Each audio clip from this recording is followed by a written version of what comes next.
Assalamualaikum warahmatullahi wabarakatuh. Jumpa lagi dengan saya Anji Zunda Ababil. Untuk pertemuan kali ini saya akan membahas mengenai basis data, database management system, dan data definition language. Langsung saja kita ke materinya. Untuk yang pertama yaitu basis data.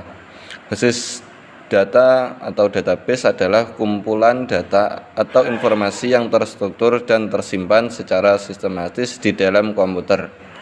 Jadi yang ada dalam komputer yang berupa teks, angka, gambar, audio, atau jenis data lainnya itu namanya database. Biasanya diakses dan dikelola menggunakan perangkat lunak khusus yang disebut sistem manajemen basis data atau database management system. Untuk tujuan dari basis data ini adalah untuk menyimpan, mengelola, dan mengakses informasi dengan efisien. Dalam basis data memungkinkan kita untuk sebagai pengguna untuk melakukan berbagai operasi seperti pencarian data, penyimpanan data, pembaruan data, dan penghapusan data dengan mudah. Selain itu, basis data juga menyediakan mekanisme keamanan yang dimana untuk melindungi data kita dari akses yang tidak sah serta memastikan integritas dan konsistensi data kita. Dalam basis data dapat dibagi menjadi beberapa jenis, yaitu basis data relasional, basis data berbasis objek, basis data berbasis dokumen, basis data berbasis grafik, dan lain-lainnya. Masing-masing jenis data memiliki karakteristik dan kegunaan yang berbeda-beda tergantung pada kebutuhan dan aplikasi. Untuk selanjutnya kita akan membahas mengenai sistem manajemen basis data atau database management system yang disingkat DBMS. Sistem manajemen basis data ialah perangkat lunak yang digunakan untuk mengelola dan menyimpan basis data. DBMS ini menyediakan antarmuka antara pengguna dan aplikasi. Jadi memungkinkan kita untuk melakukan berbagai operasi seperti penyimpanan, pengambilan, pembaruan, dan penghapusan data. Untuk fungsi dari DBMS meliputi yang pertama, pengelolaan data, pengaturan akses, dan konsistensi dan integritas data. Untuk pengelolaan data, DBMS mengelola penyimpanan, pengambilan, pembaruan, dan penghapusan data dalam basis data. Dalam hal ini, DBMS mencakup struktur data dan integritas data dan keamanan data. Untuk yang selanjutnya, pengaturan akses. Jadi di DBMS mengatur penggunaan ke data dan memastikan bahwa hanya kita yang mengizinkan yang dapat mengakses dan memodifikasi data sesuai dengan hak akses yang ditetapkan. Untuk yang selanjutnya, fungsi DBMS di konsistensi dan integritas data yaitu bertanggung jawab untuk memastikan bahwa data dalam basis data tetap konsisten dan integritasnya tetap terjaga. Ini dilakukan melalui penggunaan antara integritas data dan mekanisme validasi data. Beberapa contoh aplikasi DBMS yang populer yaitu diantaranya MySQL, PostgreSQL, Oracle Database, Microsoft SQL Server, MongoDB, dan SQLite.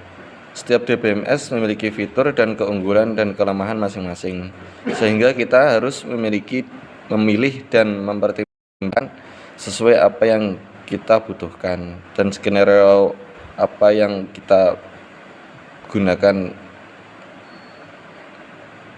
Untuk selanjutnya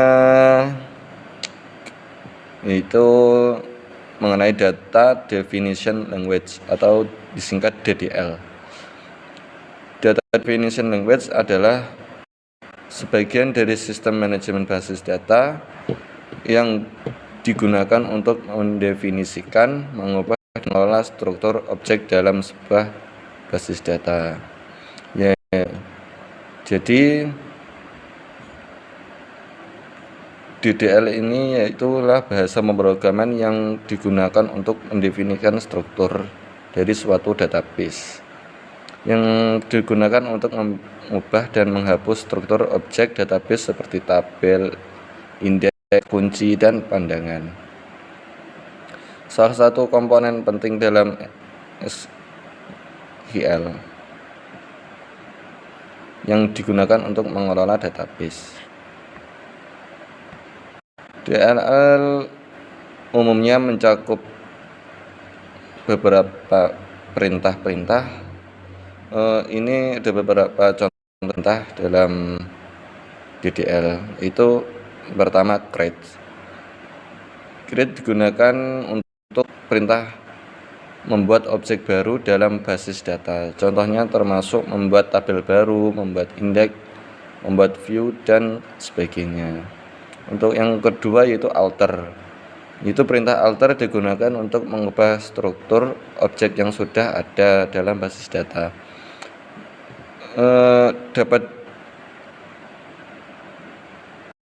Alter dapat digunakan untuk mengubah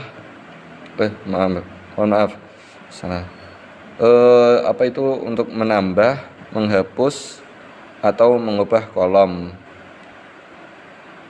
atau constraint dalam sebuah tabel. Untuk selanjutnya yaitu perintah drop. Perintah drop digunakan untuk menghapus objek dari basis data. Biasanya digunakan untuk menghapus tabel, view, dan atau indeks. Yang selanjutnya yaitu transcade. Perintah transcade digunakan untuk menghapus semua data dari sebuah tabel, akan tetapi mempertahankan struktur tabel itu sendiri. Untuk selanjutnya yaitu rename. Perintah rename digunakan untuk mengubah nama objek dalam basis data, seperti mengubah nama tabel atau mengubah nama kolom. Mungkin itu saja yang dapat saya sampaikan. Kurang lebihnya saya minta maaf. Jika ada kesalahan dalam penjelasan tadi, silakan komentar. Mungkin itu saja. Assalamualaikum warahmatullahi wabarakatuh.